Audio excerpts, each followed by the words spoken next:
அவருடைய நண்பர் வந்து வீட்டுக்கு வந்திருக்காரு. கடுமையான காய்ச்சல். அப்ப உன் நண்பர் கிட்ட வந்து கேட்கிறாரு, என்ன ஆச்சு உங்களுக்கு? நீங்க வந்து எவ்வளவு பெரிய உலக வேதை, சரியா? உங்களுக்கு வந்து இந்த உலகத்துக்கு எவ்வளவு பெரிய அறிவியல் கண்டுபிடிப்புகள் எல்லாம் கண்டுபிடிச்சிருக்கீங்க. உங்களை நினைச்சா எனக்கு வந்து பெருமையா இருக்கு, எனக்கு உடம்பு சரியில்லை அப்படின்னு சொல்லிட்டு விசாரிச்சுட்டு அவரை பத்தி புகழ்ந்து பேசுறாரு. நம்ம கிட்ட யாரும் நம்ம புகழ்ந்து பேசினா எப்படி இருக்கும்? அதான் உங்களுக்கு வருதான், நீங்க அந்த ஸ்கூல்லயே பெஸ்ட் அப்படின்னு சொல்லிட்டு உங்களை புகழ்ந்து பேசினா எப்படி இருக்கும்? ஆனா சார் ஐசக் நியூட்டன் என்ன தெரியுமா சொன்னாரு?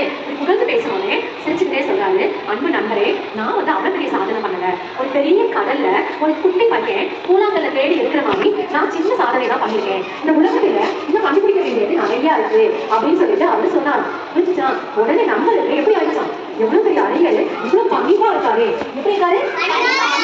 இப்படி பணிவா இருக்கிறதுனால இவ்வளவு பெரிய அறிஞரா இருந்தாரு அப்படின்னு அவரை பத்தி உயர்வா நினைச்சாங்க. ஓகேவா? ஐசக் நியூட்டன் வந்து ஒரு தடவை சொல்லியிருக்காரு, இந்த உலகத்துல புரியுதா, இந்த உலகத்துல வந்து பாத்தீங்க அப்படின்னா நான் நிறைய கண்டுபிடிப்புகள் கண்டுபிடிச்சிருக்கேன். ஆனா பல இதுக்கு காரணம் என்னன்னு பாத்தீங்கன்னா பல அறிவியல் மேதைகளுடைய தோள்கள்ல நான் பயணம் செஞ்சுதான் நான் கண்டுபிடிச்சிருக்கேன்னு சொன்னாங்க. இது வந்து எதை குறிக்குது? அவரு மற்றவர்கள் உயர்ந்து பேசுறாரா? எவ்வளவு உயர்ந்த மனிதர் பணியோட இருக்காரா? வாழ்க்கையில எது முக்கியம்? பணிவு. சாக்ரட்டிஸ் அறிஞர் சொல்லுவாங்க, வாழ்க்கையில ரொம்ப பணிவா இருக்கணும், அதே சமயத்துல கோழையா இருக்கணும். புரியுதா? பயந்து கண்டுபிடிச்சுக்கோங்க, அது வேற. பணிவா இருக்கணும். பணிமுறைகள் தாழ்ச்சி முறைகள் உயர்த்தப்படுவாங்க. அதே சமயத்துல தைரியமா நம்ம எப்படி இருக்கணும்? தைரியமா இருக்கணும். ஆனா தலைக்கெல்லாம் நம்ம இருக்கக்கூடாது. நான் மட்டும்தான் அந்த உலகத்துல பெருசு இருக்கக்கூடாது. அப்புறம் அவங்க நோய்வாய்ப்பட்ட ஐசக் நியூட்டன் நண்பர்கிட்ட சொன்னாரா, நான் என்னுடைய கடைசி காலம் வரைக்கும் உழைச்சு கொண்டே இருப்பேன், இந்த உலகத்துக்கு என்னாலான கண்டுபிடிப்புகளை செஞ்சுட்டே இருப்பேன் அப்படின்னு சொன்னாங்க. இப்படி பல முன்னோர்கள் வந்து கண்டுபிடிச்சதுனால நீங்க அவங்க லைட் ஃபேன் எத்தனை சந்தோஷமா இருக்கும், டிவி போன் எல்லாம் இருக்குல்ல. இதுக்கு காரணம் பல மனிதர்களுடைய தியாகம், உழைப்பு. நாம எப்படி இருக்கணுமே?